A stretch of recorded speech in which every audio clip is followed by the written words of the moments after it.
हाय बच्चों, कैसे हैं आप लोग। स्वागत है आपका नितेश सर की मैथमेटिक्स क्लास में।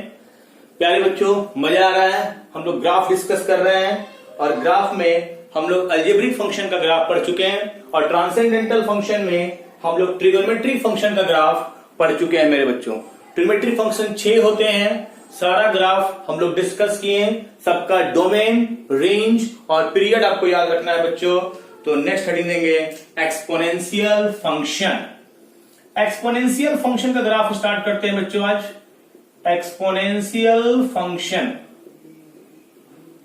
प्यारे बच्चों, मैंने इसको स्टार्टिंग में भी बताया था बेसिक्स में। What is exponential function. Exponential function में दो ग्राफ आएगा। Graph of y equal to a का power x, a greater than 1। प्यारे बच्चों, एक्सपोनेंशियल फंक्शन बेस कांस्टेंट होता है और पावर वेरिएबल होता है।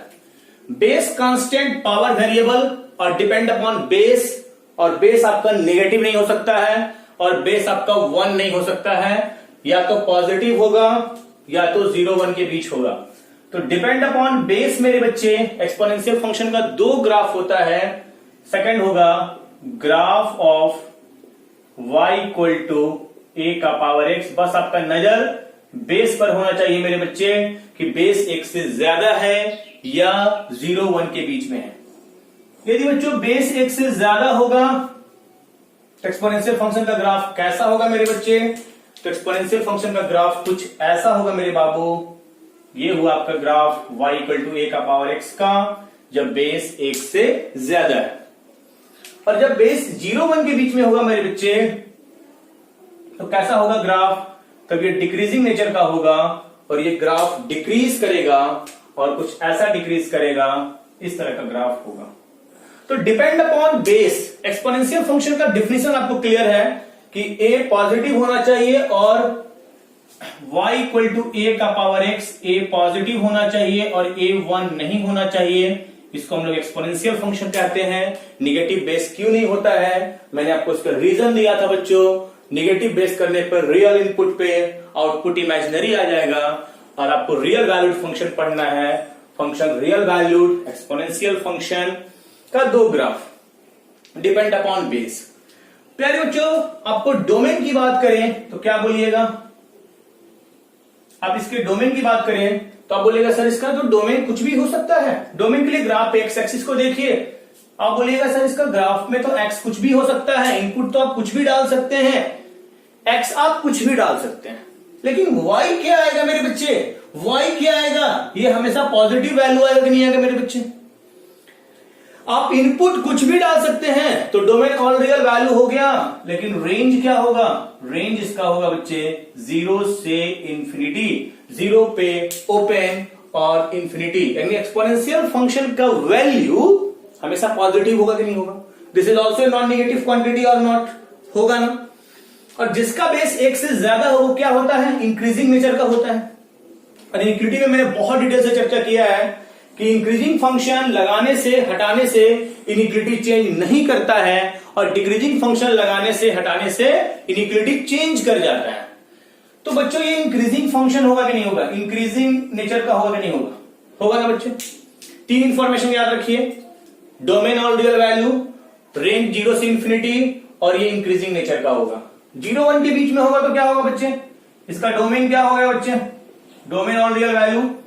रेंज क्या होगा बच्चे, रेंज इसका वही होगा 0 से इंफिनिटी, लेकिन ये एक डिक्रीजिंग नेचर का होगा बच्चे, एक डिक्रीजिंग फंक्शन होगा मेरे बच्चे। This is increasing nature and this is decreasing in nature. Why decreasing, X बढ़ाने से वाई घटे, उसको डिक्रीजिंग फंक्शन बोलते हैं। और इनपुट बढ़ाने से, इनपुट बोलू तो एक्स, आउटपुट बोलू तो वाई, इनपुट बढ़ाने से आउटपुट का वैल्यू घट रहा है मेरे बच्चे, तो ये डिक्रीजिंग फंक्शन हुआ और ये इंक्रीजिंग फंक्शन हुआ मेरे बच्चे। तो एक्सपोनेंशियल फंक्शन में बस आपको बेस पे नजर रखना है कि बेस 1 से ज्यादा है तो ये वाला ग्राफ प्लॉट कर देंगे। This is important graph. 0 1 के बीच में है, ये वाला ग्राफ प्लॉट कर देंगे। ये ग्राफ मैंने आपको इनइक्वालिटी में भी बताया था। अब आपके दिमाग में ये चल रहा होगा कि सर आप तो बोले कि बेस 1 से ज्यादा होगा तो ये वाला ग्राफ होगा, और यदि इसी ग्राफ पेपर पे मुझे 2 ग्राफ प्लॉट करना हो तो कैसे प्लॉट करेंगे मेरे बच्चे? तो कंपैरिजन करते हैं। कंपेयर द ग्राफ, हेडिंग देंगे बच्चे, compare the graph y equal to 2 का power x and y equal to 3 का पावर x मेरे बच्चे। y इक्वल टू 2 का power x and y equal to 3 का पावर x ग्राफ को कंपेयर करना है मेरे बच्चे। कैसे कंपैरिजन करेंगे इस बात पे ध्यान देंगे बच्चों। मैंने तो इतना ही बोला कि बस आपका नजर किस पे होना चाहिए? बेस पे। तो आप बोलेगा सर इसका भी बेस 1 से ज्यादा है और इसका भी बेस 1 से ज्यादा है। अब दोनों ग्राफ को मुझे एक ही कोऑर्डिनेट फ्रेम में बनाना होगा, एक ही XY प्लेन में बनाना होगा, तो क्या करेंगे मेरे बच्चे? तो मैं इसके लिए आपको टेक्निक बता रहा हूं कि पहले आप 2 का पावर 1 का ग्राफ बना लीजिए, कोई एक ग्राफ बना लीजिए। हाँ है ना मेरे बच्चे?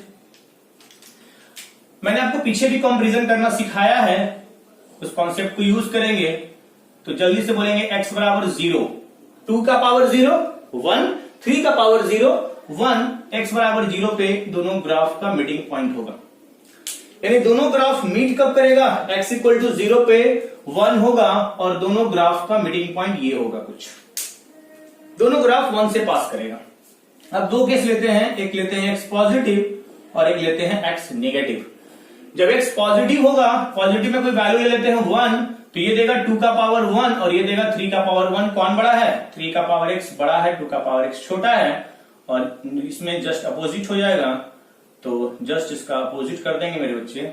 यानी पॉजिटिव में 3 का पावर x ऊपर से जाएगा और इधर ये नेगेटिव में जाएगा, नीचे से आएगा और इसके बाद ये ग्राफ ऊपर चला जाएगा। This is the red graph हो गया y इक्वल टू 3 का पावर x का मेरे बच्चे। तो यदि दोनों ग्राफ को एक ही कोऑर्डिनेट फ्रेम में बनाना होगा तो नेचर तो ऐसा ही होगा, लेकिन रीजन बाय रीजन डिवाइड होगा। 0 से बड़ा में 3 का पावर x ऊपर हो जाएगा, डोमिनेट कर जाएगा, और इसके नीचे 2 का पावर x डोमिनेट कर जाएगा। और ये इसका एसिम्प्टोट्स होता है। यदि मैं बोलूं कि x एक्सिस क्या है मेरे बच्चे, तो x एक्सिस इसका एसिम्प्टोट है। एसिम्प्टोट एक लाइन होता है जिसको कर्व कहां टच करता है? इंफिनिटी पे टच करता है मेरे बच्चे। तो जल्दी से आते हैं नेक्स्ट कंपैरिजन। तो एक्सपोनेंशियल फंक्शन में बस इतना ही जानना है बच्चे कि एक्सपोनेंशियल फंक्शन का 2 ग्राफ होता है, डिपेंड अपॉन बेस 1 से ज्यादा, तो ये ग्राफ, और बेस 0 1 के बीच ये ग्राफ। और ये ग्राफ आपके सपनों में आना चाहिए। आप जब भी आंखें बंद करें तो ये ग्राफ आपको फील होना चाहिए, इतना याद कर लीजिए। तो कंपेयर करते हैं। Compare the graph y equal to 1/2 का power x and y equal to 1/3 का पावर x मेरे बच्चे। तो बच्चों सुनेंगे गौर से, आपका नजर किस पे था? बेस पे। तो आपने बोला कि सर बेस तो इसका 0 1 के बीच में है, 1/2 है, तो ये ग्राफ कुछ ऐसा जाएगा। हाँ या ना बच्चों? तो मैंने बोला कि ब्लू वाला ग्राफ 1/2 का पावर x है, 1/2 का पावर x है। अब इसी कोऑर्डिनेट फ्रेम में मुझे 1/3 का पावर x को भी बनाना है। इसी कोऑर्डिनेट फ्रेम में मुझे 1/3 का पावर x भी बनाना है। तो कैसे बनाएंगे बच्चे? कैसे बनाएंगे? ध्यान दीजिएगा। x equal to 0, x positive और x निगेटिव। तो 0 डालेंगे तो क्या होगा? 1/2 का पावर x बराबर हो जाएगा 1/3 का पावर x के। 0 पे दोनों का मीटिंग पॉइंट होगा। 0 पे दोनों ग्राफ एक दूसरे से हैंड शेकिंग करेंगे, मीट करेंगे, है ना बच्चों? उसके बाद ध्यान देंगे, जब x पॉजिटिव होगा 1 ले लीजिए, तो 1/2 और ये 1/3, कौन बड़ा हो जाएगा? 1/2 का पावर x बड़ा हो जाएगा, और इसमें जस्ट अपोजिट हो जाएगा 1/2 का पावर x। एक निकाल लीजिए, एक में उल्टा कर दीजिए। 1/2 का पावर x बड़ा हो जाएगा और निगेटिव में 1/3 का पावर x बड़ा हो जाएगा। ये कुछ ऐसा आएगा और यहां पे मीट करेगा, इसके बाद ये नीचे हो जाएगा। तो रेड वाला ग्राफ किसका है बच्चों? y इक्वल टू 1/3 का पावर x का ग्राफ है। तो दोनों ग्राफ को आपको एक ही कोऑर्डिनेट फ्रेम में बनाना होगा, तो आप इस तरह से यूज करेंगे बच्चों। दिस इज एक्सपोनेंशियल फंक्शन, काफी इंपॉर्टेंट है। ट्रांसेंडेंटल फंक्शन में ट्रिगोनोमेट्री के बाद हम लोगों ने डिस्कस किया एक्सपोनेंशियल फंक्शन।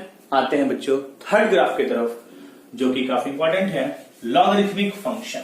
हटा रहे हैं बच्चों, नोट नहीं किए वीडियो को पॉज करके नोट कीजिए। इसका भी एसिम्पटोट्स कौन होगा बच्चों? X axis. X axis is the asymptotes. प्यारे बच्चों, तीसरा इंपॉर्टेंट है लॉगरिथमिक फंक्शन। तीसरा आते हैं हम लोग, हेडिंग देंगे लॉगरिथमिक फंक्शन। लॉगरिथम हम लोग डिटेल से पढ़ेंगे, कुछ मैंने बताया है result. Logarithmic function, logarithmic function, logarithmic function को क्या बोलते हैं बच्चों? Inverse of exponential function. Inverse of exponential function. What is the meaning of inverse? थोड़ा सा सुनिएगा, फंक्शन में हम लोग डिटेल से डिस्कस करेंगे इनवर्स फंक्शन।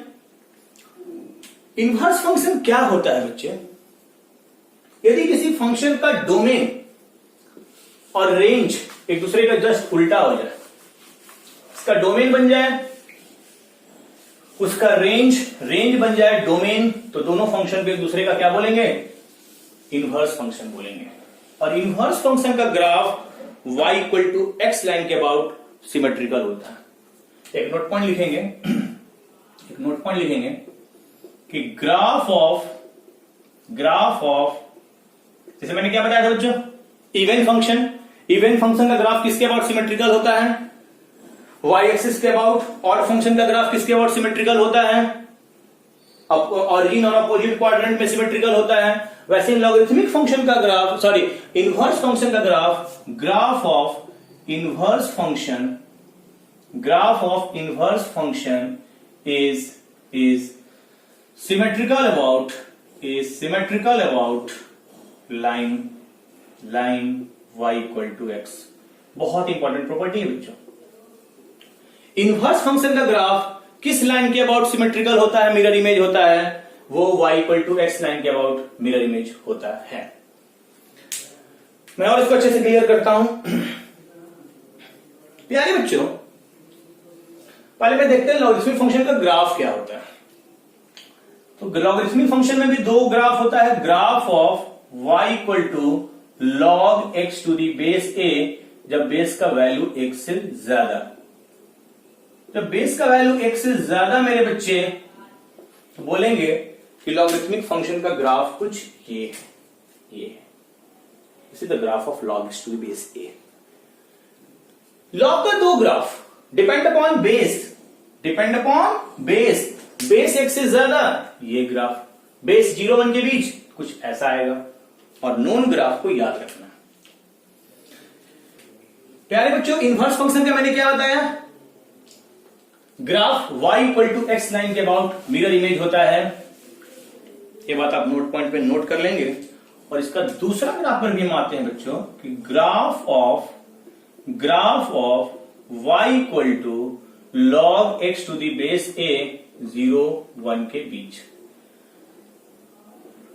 0 1 के बीच होगा मेरे बच्चे, तो ग्राफ कुछ कैसा होगा? तो ये ग्राफ कुछ डिक्रीजिंग नेचर का होगा। मेरी बात को सुनिए। इसका डोमेन बता सकते हैं। डोमेन जो होगा बच्चों वो 0 से इंफिनिटी है। रेंज देखेंगे, क्या रेंज इसका ऑल रियल वैल्यू है? और तीसरा, ये कैसा फंक्शन है बच्चों? ये इंक्रीजिंग नेचर का होगा। इंक्रीजिंग नेचर का होगा। इसके डोमेन की बात करते हैं तो इसका भी डोमेन आएगा 0 से इंफिनिटी। इसका रेंज मेरे बच्चे ऑल रियल वैल्यू, और ये नेचर में कैसा होगा बच्चे? डिक्रीजिंग। तो लॉगरिथमिक फंक्शन इंक्रीजिंग है कि डिक्रीजिंग है, कौन डिसाइड करता है? बेस। सेम लॉजिक एक्सपोनेंशियल वाला, बेस डिसाइड करता है कि वो इंक्रीजिंग है कि डिक्रीजिंग। और बेस x से ज्यादा इंक्रीजिंग, बेस 0 1 के बीच डिक्रीजिंग। और आपको इनइक्वालिटी में इसको बहुत यूज करते हैं, एक्सपोनेंशियल वाला मैंने यूज भी किया था। इंक्रीजिंग फंक्शन लगाने से हटाने से इनइक्वालिटी चेंज नहीं करता है, और डिक्रीजिंग फंक्शन लगाने से हटाने से इनइक्वालिटी चेंज कर जाता है। दूसरी बात, मैंने एक और बात बोला कि लॉगरिथमिक फंक्शन जो है वो इनवर्स है एक्सपोनेंशियल फंक्शन का। पहले दोनों ग्राफ नोट करेंगे। जब बच्चों एक दूसरे का इनवर्स है, और मैंने एक इनवर्स का प्रॉपर्टी बताया कि इनवर्स फंक्शन का ग्राफ किसके अबाउट सिमेट्रिकल होता है, किसके अबाउट सिमेट्रिकल होता है, y equal to x line के अबाउट सिमेट्रिकल होता है ना बच्चों। थोड़ा सा समझते हैं कैसे सिमेट्रिसिटी देखते हैं y equal to x line के अबाउट। तो प्यारे बच्चों, यदि मैं एक ग्राफ बना दूं, this is the graph of log, और ये कोई लाइन है y equal to x line है, y equal to x line, और आप डोमेन रेंज को गौर से देखिएगा, दोनों का डोमेन रेंज जस्ट उल्टा है। और ये आपका ग्राफ ये आपका ग्राफ है, कुछ एक्सपोनेंशियल फंक्शन का ग्राफ है। सुनेंगे मेरी बात को। ये किसका graph? log x to the base a जब a x से ज्यादा, और ये किसका ग्राफ? a का पावर x जब a x से ज्यादा। यदि मैं मिरर रखूं y equal to x line पे, इसका ये इमेज है कि नहीं है बच्चा? इसका ये इमेज है कि नहीं? 0 1 वाला भी आप चेक कर सकते हैं। 0 1 वाला भी y equal to x line के अबाउट मिरर इमेज होगा, और डोमेन और रेंज दोनों का इंटरचेंज हो जाए। फिलहाल इतना ही जानिए, इसका जो डोमेन होगा एक्सपोनेंशियल फंक्शन का, वो लॉगरिथमिक का रेंज बन जाएगा, और लॉगरिथमिक का रेंज उसका डोमेन बन जाएगा। दोनों एक दूसरे का जस्ट उल्टा हो जाएगा, और ग्राफ हमेशा y equal to x line के अबाउट मिरर इमेज हो जाए, तो दोनों फंक्शन को एक दूसरे का क्या बोलते हैं बच्चों? इनवर्स फंक्शन बोलते हैं। और लॉगरिथमिक फंक्शन और एक्सपोनेंशियल फंक्शन दोनों एक दूसरे का इनवर्स है। एक्सपोनेंशियल फंक्शन लॉगरिथमिक का इनवर्स है, और इनवर्स फंक्शन लॉगरिथमिक फंक्शन का इनवर्स है मेरे बच्चे, है मेरे बच्चे। तो बच्चों, मैं इतना बात बोल रहा हूं आपसे कि एक्सपोनेंशियल फंक्शन और लॉगरिथमिक फंक्शन में सिर्फ आपका ध्यान एकदम मछली की आंख की तरह होना चाहिए, सिर्फ बेस पर होना चाहिए कि बेस एक से ज्यादा है या 0 1 के बीच में है। एक से ज्यादा तो ये ग्राफ, 0 1 के बीच ये ग्राफ। फिर मैं बोलूं कि सर एक ही कोऑर्डिनेट फ्रेम पे दोनों ग्राफ को बनाना होगा, तो क्या करोगे बच्चों? तो क्या करोगे? ये कॉन्सेप्ट समझ में आया कि नहीं आया? डोमेन रेंज इंटरचेंज और मिरर इमेज किसके अबाउट होता है? y equal to x line के अबाउट। दिमाग में बैठा लो, इनवर्स फंक्शन का ग्राफ मिरर इमेज होता है y equal to x line के अबाउट मेरे बच्चे। थोड़ा कंपैरिजन देखते हैं, फिर नेक्स्ट ग्राफ पे आते हैं मेरे बच्चे। सुनेंगे प्यारे बच्चों,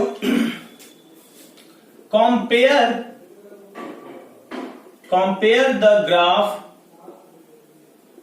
y equal to log x to the base half, या 2 कर देते हैं x2, and y equal to log x to the base 3 पर। इसको कंपैरिजन करते हैं। दोनों ग्राफ को कंपेयर करना है मेरे बच्चे। आप तो बोलेगा सर आपने तो इतना ही सिखाया है कि बस आपका ध्यान बेस पे होना चाहिए, आपका ध्यान बेस पे होना चाहिए कि बेस एक से ज्यादा है या 0 1 के बीच में है। बोलेंगे हाँ सही तो सिखाया है मैंने। आप बोलेगा सर दोनों को एक ही पर बनाना पड़ रहा है, तो ठीक है बनाएंगे। नेचर तो ऐसा ही रहेगा, नेचर बाबू नहीं चेंज करेगा। लॉग जिसका बेस एक से ज्यादा होगा, नेचर तो बउआ यही रहेगा, इंक्रीजिंग नेचर ही रहेगा। हाँ या ना? अरे बोल ना। हाँ, तो बोलोगे सर एक ही फ्रेम पे बनाना होगा तो कैसे बनाएंगे? फिर मेरा वही लॉजिक यूज कीजिए। दोनों ग्राफ का मिडिंग पॉइंट क्या होगा? लॉग हम लोग डिटेल से पढ़ेंगे, लॉगरिथम टॉपिक हम लोग डिटेल से पढ़ेंगे, वो भी मैं पढ़ाऊंगा। बहुत इंटरेस्टिंग है, बहुत यूजफुल है, उसको भी करेंगे। एक से ज्यादा और 0 1 के बीच, ये मार्क करने आ रहा है कि नहीं करने आ रहा? x बराबर 1, log 1 का वैल्यू क्या होता है? 0। Exponent to which a must be raised to produce n। याद करो, exponent to which a must be raised to produce n। Base पे कितना पावर दें इसको प्रोड्यूस कर दें, तो 1 पे भैया दोनों बराबर होंगे। हाँ या ना? होंगे। अब 1 से ज्यादा 2 ले लेते हैं। x बराबर 2 ले लेते हैं तो ये हो जाएगा log 2 टू दी बेस 2 और ये हो जाएगा log 3 x के जगह 2 ना, तो 2 और यहां हो जाएगा बेस 3, तो इसका वैल्यू लगभग 1 और इसका वैल्यू 3 पे कितना पावर देगी 2 आए 1 से कम, इसका वैल्यू 1 से कम, तो log x to the base 2 बड़ा होगा log x to the base 3 से, और 0 1 के बीच सोचो ही नहीं, उल्टा कर दो, उल्टा कर दो, एक में निकाल दो तो दूसरे में उल्टा कर दो। चल बाबू, ब्लू वाला log x to the base 2 है, मीटिंग पॉइंट कहां है दोनों का मीटिंग पॉइंट 1 पे है, एक से ज्यादा में कौन बड़ा होगा, log x to the base 2 बड़ा होगा, जो बड़ा होगा वो ऊपर जाएगा, जो छोटा होगा नीचे जाएगा, इधर log x to the base 3, तो हो एकदम यहां से स्टार्ट कर बाबू, एसिम्प्टोट मानते हुए कट नहीं करना है, ये एकदम नीचे, इस पे ध्यान देना, कटा नहीं है, इसको कभी नहीं कट करेगा ये बाबू, इससे इसका गैर चलता है, ये लड़का दुश्मनी है, एसिम्प्टोट्स हैं ये, एसिम्प्टोट्स हैं, कभी नहीं झगड़ा करेगा इससे, उसके साथ कभी नहीं भिड़ेगा, पैरेलल ही हो जाएगा, इन्फिनिटी पे जाके मैच करेगा दोनों, तो यही चक्कर होता है, एक से ज्यादा में कौन डोमिनेट कर जाएगा, तो ये ब्लू रेड वाला कौन है, मार कर दीजिएगा, जिस कलर से बनाइएगा कलर से मार कीजिएगा, this is the y equal to x to the base 3 and this is the y equal to x to the base 2। कैसे मैंने कंपैरिजन किया, समझ में आ रहा है टेक्निक, रट्टा ही मारना। चल बढ़ते हैं नेक्स्ट की तरफ, एक और कंपैरिजन करते हैं, हेडिंग देंगे कंपेयर द ग्राफ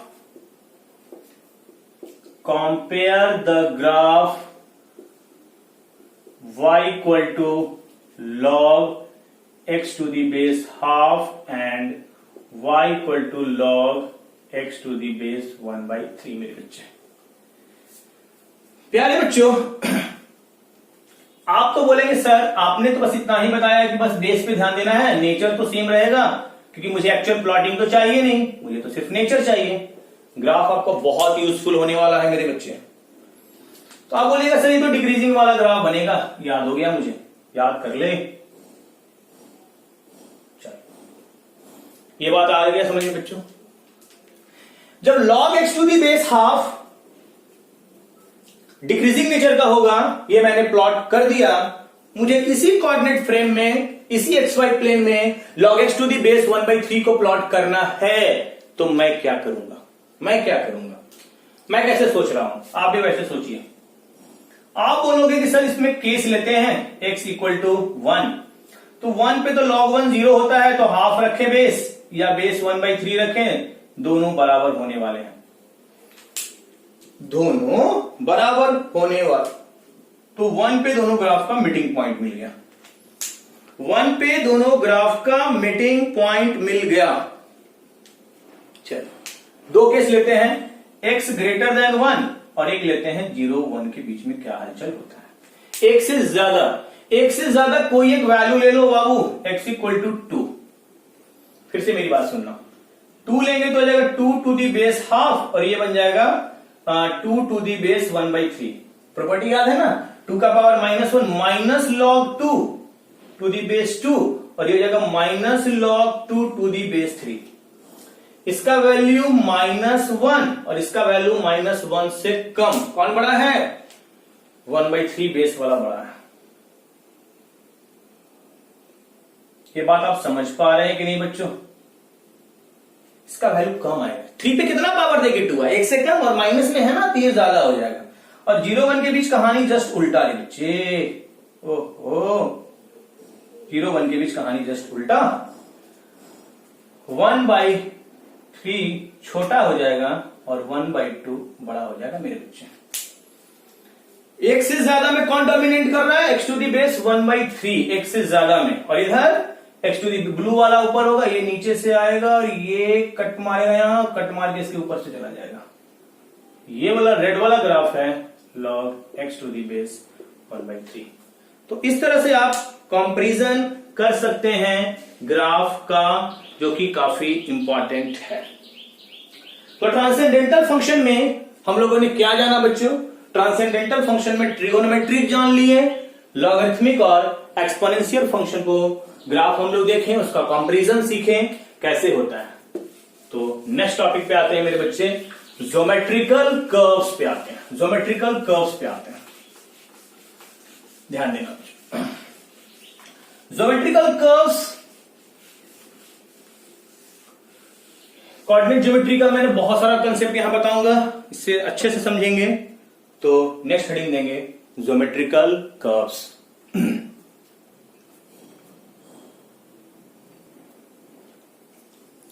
हाँ बच्चों, तो देखते हैं ज्योमेट्रिकल कर्व्स पे आते हैं। फोर्थ ट्रांसेंडेंटल फंक्शन के फोर्थ पार्ट पे ज्योमेट्रिकल कर्व्स। ज्योमेट्रिकल कर्व्स प्यारे बच्चों,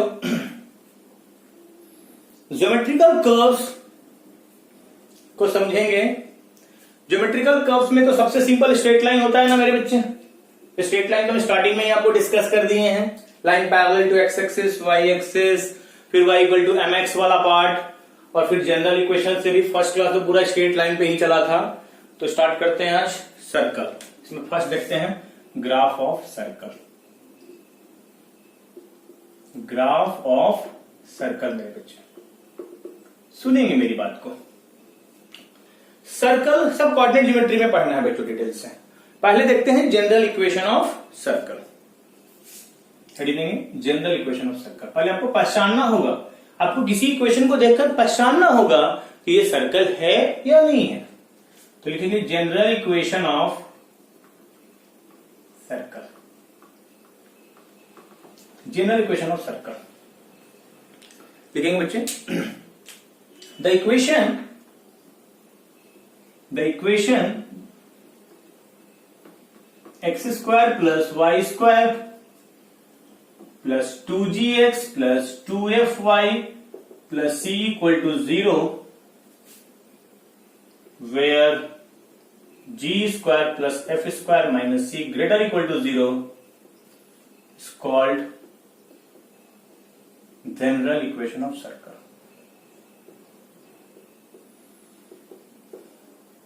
एक इक्वेशन है बच्चों, x square plus y square plus 2gx plus 2fy plus g equal to 0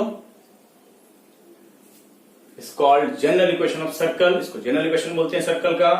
और ये इक्वेशन का फॉर्मेट आपको याद रखना है, एक सर्कल को रिप्रेजेंट करता है। एक्स का कोफिशिएंट को हमेशा 2g बोलेंगे। बोलोगे सर कैसे आया है ये सब, का है आपको पता चलेगा कोऑर्डिनेट ज्योमेट्री में। थोड़ा सा वेट कीजिए, धीरे धीरे राज खुलेगा, मजा आने वाला है।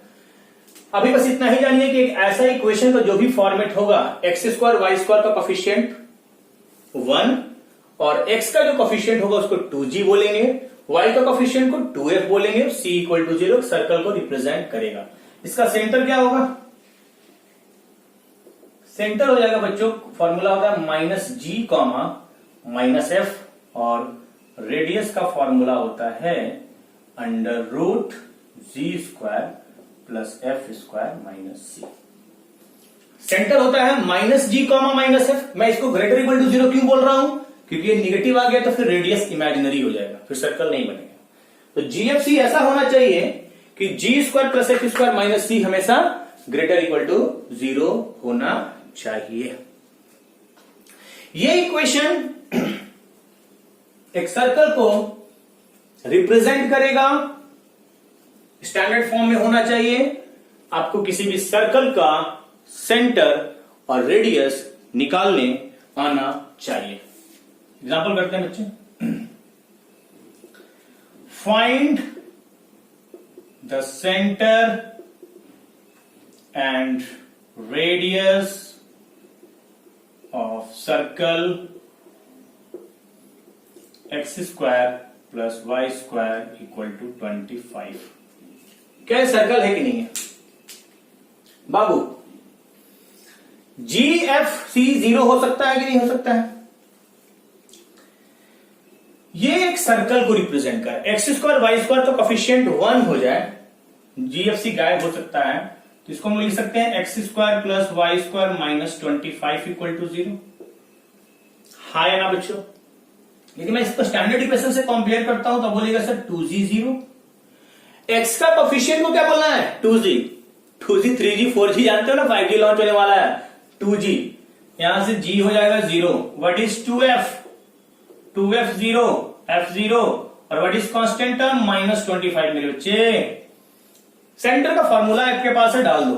सेंटर क्या होता है minus g comma minus f, ये हो जाएगा 0,0, सेंटर हो जाएगा 0 0। What is radius? रेडियस होगा under root g square plus f square minus c under root 0 का स्क्वायर प्लस 0 का square plus 25, 5, radius 5।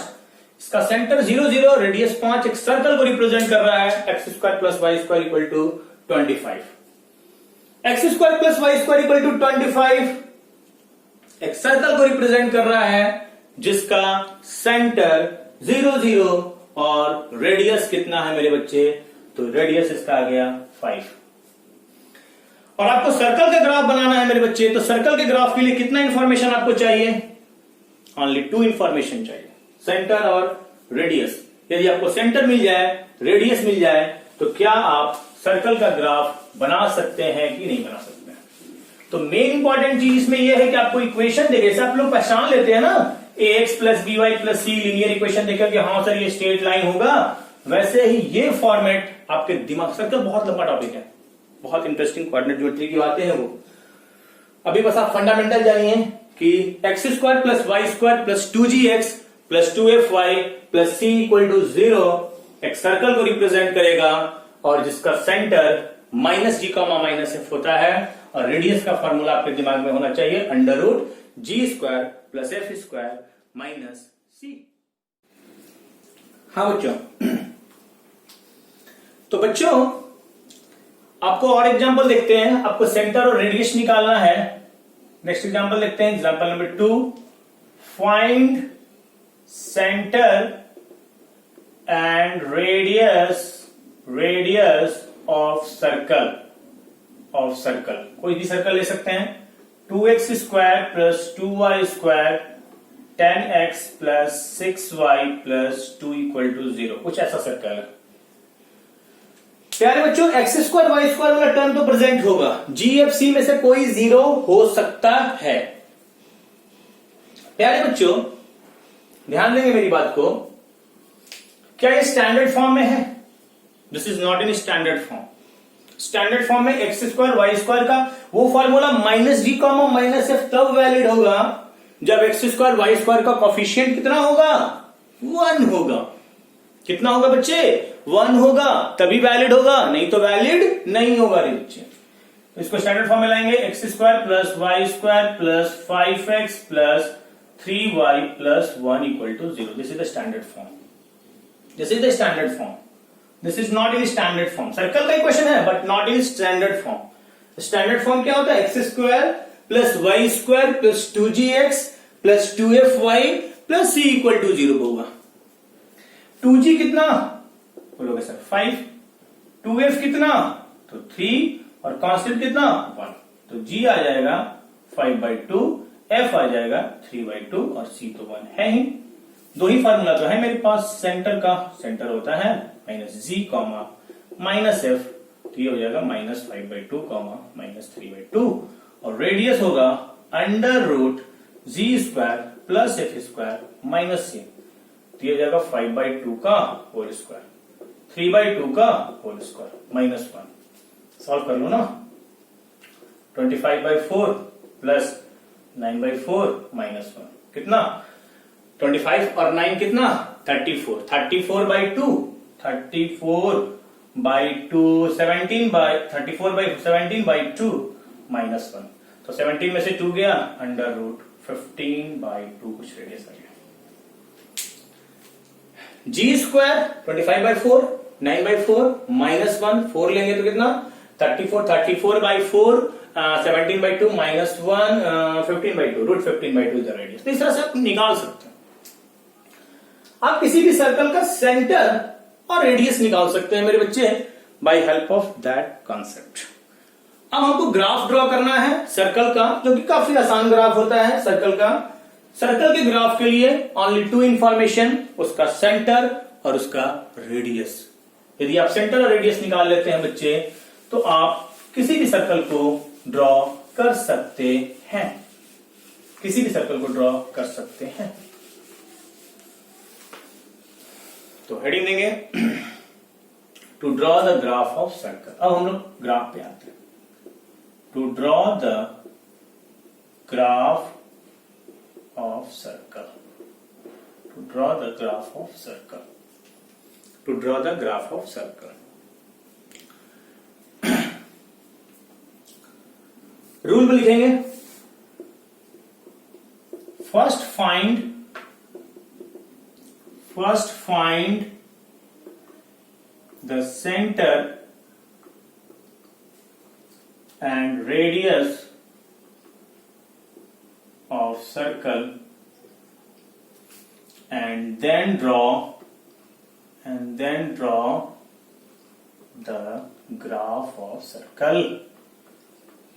Then draw the graph of circle. पहले क्या करना होगा बच्चों? पहले आपको सेंटर और रेडियस निकाल लेना होगा, उसके बाद ग्राफ प्लॉट कर देना होगा। हाँ है ना मेरे बच्चे? पहले आपको सेंटर और रेडियस निकाल लेना है, उसके बाद आपको सर्कल का ग्राफ बना देना है। सेंटर पता चल गया, रेडियस पता चल गया, घुमा देंगे ना, सर्कल बन गया। सर्कल, बस आपको इक्वेशन पता होना चाहिए। आपको इक्वेशन देखते के साथ पता होना चाहिए कि this is the standard equation of the circle. ये बात पता होना चाहिए। क्वेश्चन करते हैं, draw the graph of.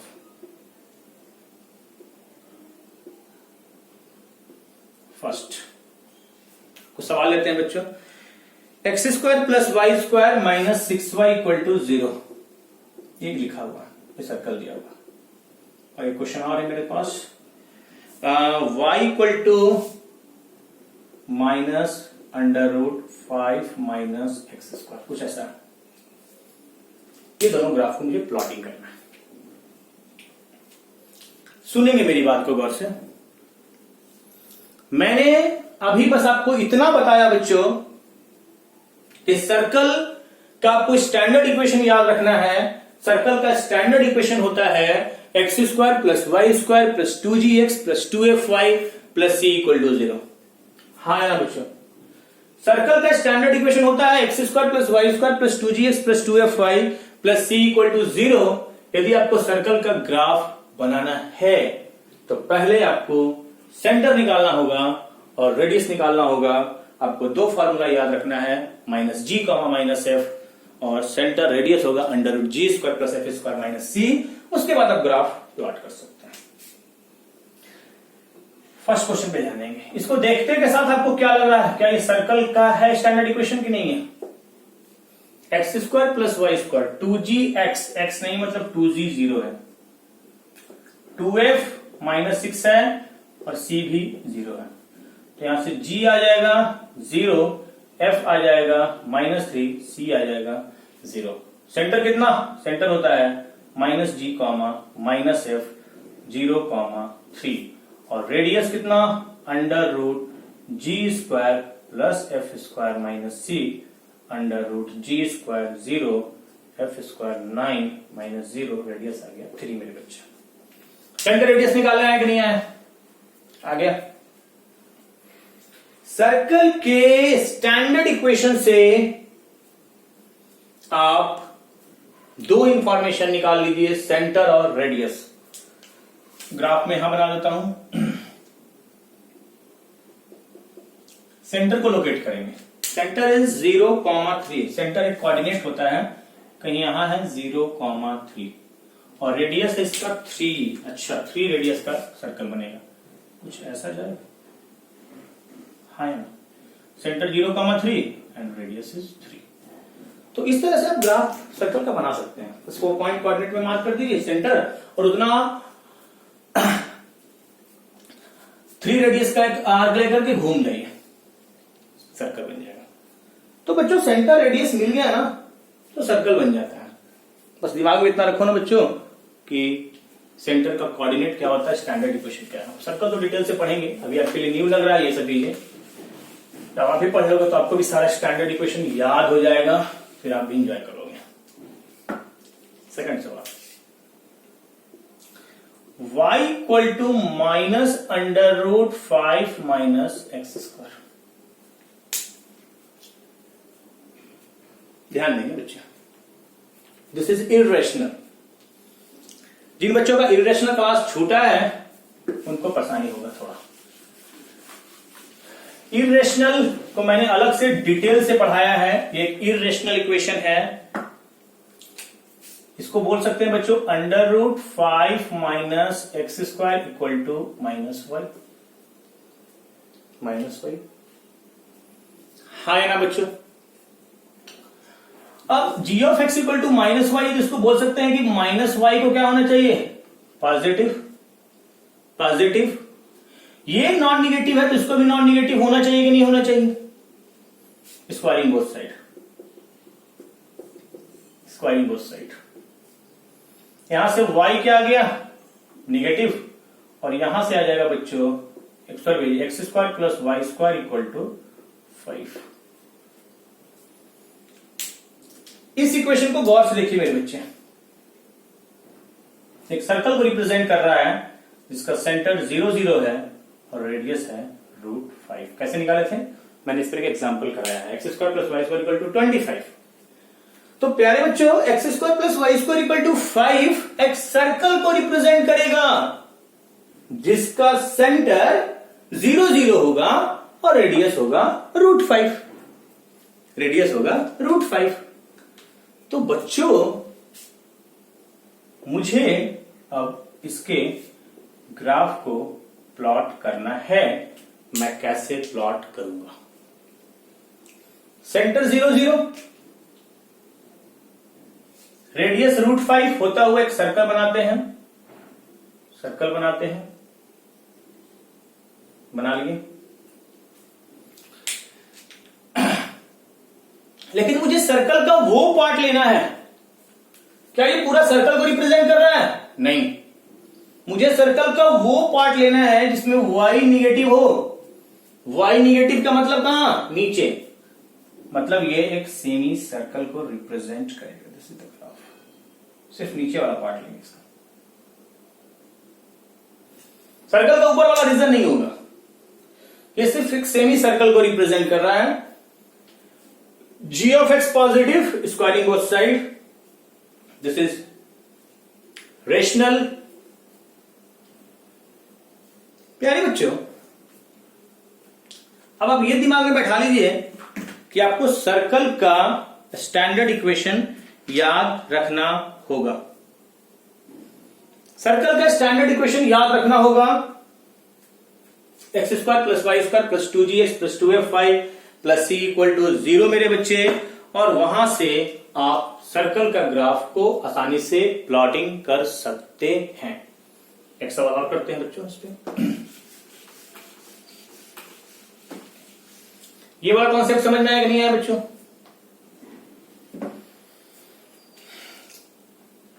Next question, x square plus y square 4x plus 4y plus 4 equal to 0 standard form में दिया हुआ। This is the standard equation of the circle x square plus y square plus 2gx plus 2fy plus c equal to 0।